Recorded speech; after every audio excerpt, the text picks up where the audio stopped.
ఇప్పుడు చంద్రబాబు నాయుడికి, లోకేష్కి, లేకపోతే ఆయన మిత్రపక్షాలుగా ఉన్నటువంటి పార్టీలకి వాళ్ళకి తెలిసింది, ముఖ్యంగా చంద్రబాబు నాయుడికి, లోకేష్కి ఒకటి, మోడీ గారు ఎక్కడన్నా కనపడితే ఇట్లా వంగిపోవటం, పవన్ కళ్యాణ్ కనపడితే ఇట్లా కూర్చోవటం, ఈ రెండు వీళ్ళిద్దరిని పోగొట్టడం. ఇక మైకు దొరికితే జగన్మోహన్ రెడ్డి గారి గురించి తల్లి, చెల్లి, గొడ్డలి, గడిది గుడ్డు అని చెప్పి ఈ కబుర్లు చెప్పటం. ఈ తప్పించి 2 సంవత్సరాల్లో నువ్వేం చేసావురా బాబు అని అడిగితే తల్లి, చెల్లి, గొడ్డలి, లేకపోతే సైకో, లేకపోతే వాళ్ళు కనబడితే లేకపోతే ఇట్ట.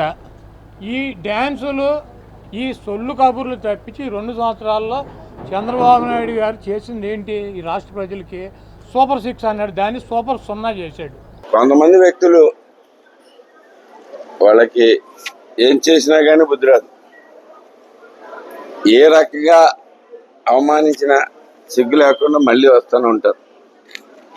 చెప్పేదానికి విశ్వాసం అయితే ఉండదు. ఏ మాత్రం కొద్దిపాటి సిగ్గు శరం కూడా లేకుండా దీంట్లో ఏది పడితే అది మాట్లాడే, అసలు అంటే విశ్వసనీయత లేకపోవడం అంటే నిన్న మాట్లాడిన మన పనికిమాలిన మాజీ మాట్లాడిన విషయాలు 2 తీసుకుంటే దీంట్లోకి ఓ పక్కన మోడీ గారు, చంద్రబాబు నాయుడు గారు ఈక్వల్ అని చెప్తారు. ఈ జగన్మోహన్ రెడ్డితో డిస్కషన్ పెట్టాలంటే మళ్ళీ చంద్రబాబు గారు రావాలంట. ఏంటి పాసిబిలిటీ? బేసిక్గా వాళ్ళు మాట్లాడేది ఏంటి? ఏదైనా కానీ ఛాలెంజ్ చేస్తే చంద్రబాబు గారు చేయాలి. చంద్రబాబు గారు ఎందుకు చేస్తాడానికి? ఆయన స్థాయి ఏంటి? జగన్మోహన్ రెడ్డి స్థాయి ఏంటి? అది నీ స్థాయి. నువ్వే చెప్పావు. మోడీ గారి స్థాయిలో ఉన్న వ్యక్తి వచ్చి బేసిక్గా మీకు ఈ జగన్మోహన్ రెడ్డితో డిస్కషన్ చేయాలి. పైగా అది నిజంగా మీకు తెలుసు ఎంత హాస్యాస్పదంగా ఉంటుందో.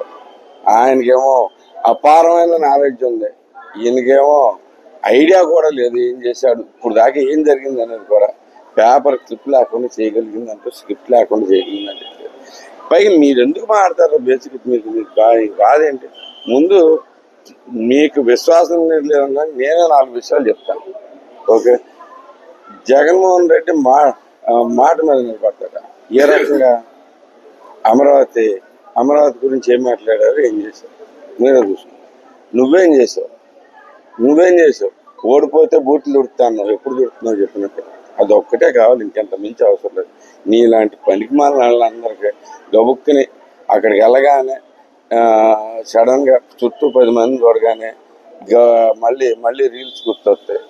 ఆ రీల్స్ చేసుకుంటా రీల్స్లోకి వస్తానికి అడౌట్ చేసుకుంటా.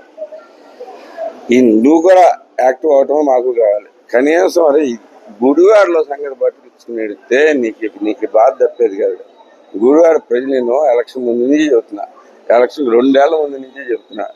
అదే బాబు, గుడివాడలో ఉన్న ప్రాబ్లమ్ సాల్వ్ చేసుకొని నీకు అన్ని స్థాయి అంతకు మించి వెళ్దావు. ఉన్న చోట పోగొట్టుకుని నువ్వు పైకి వెళ్ళి ఏం చేస్తావు అని చెప్పేసి అది క్లియర్గానే ఉంది.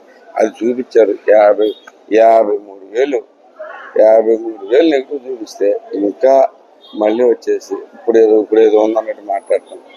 ఏది జనాలకే గుడివాడ స్థాయిలోనే నేను మర్చిపోయారు. ఇక అక్కడికి వెళ్ళిపోయి పెద్దవాళ్ళ మాట్లాడి అటు నుంచి అటు వెళ్ళిపోతుంది.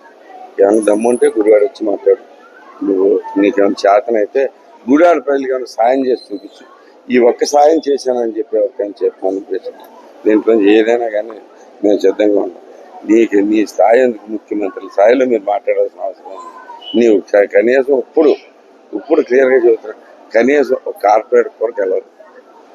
గుడివాడలో ఛాలెంజ్ చేసి చెబుతున్నాడు. అది మీ మాజీ ముఖ్యమంత్రే చెబుతున్నాడు. ఎందుకంటే నేను తీసేసాడు ఆల్రెడీ, క్లియర్గానే అందరికీ తెలుసు. మళ్ళీ ఏమన్నా ఇస్తాడేమని చెప్పి నువ్వు వెళ్ళి బోట్లు వేస్తాను, దాంట్లో చుట్టాను పనులన్నీ చేసుకుంటూ వచ్చి మాకు అనవసరాన్ని నోరు నేర్పు చెప్తే నీ గురించి మాట్లాడటం కూడా దండగా, నీలాంటి మనిషిని పట్టించుకోవడం కూడా వేస్ట్ అని చెప్పేసి తెలియజేస్తాను. Thank you.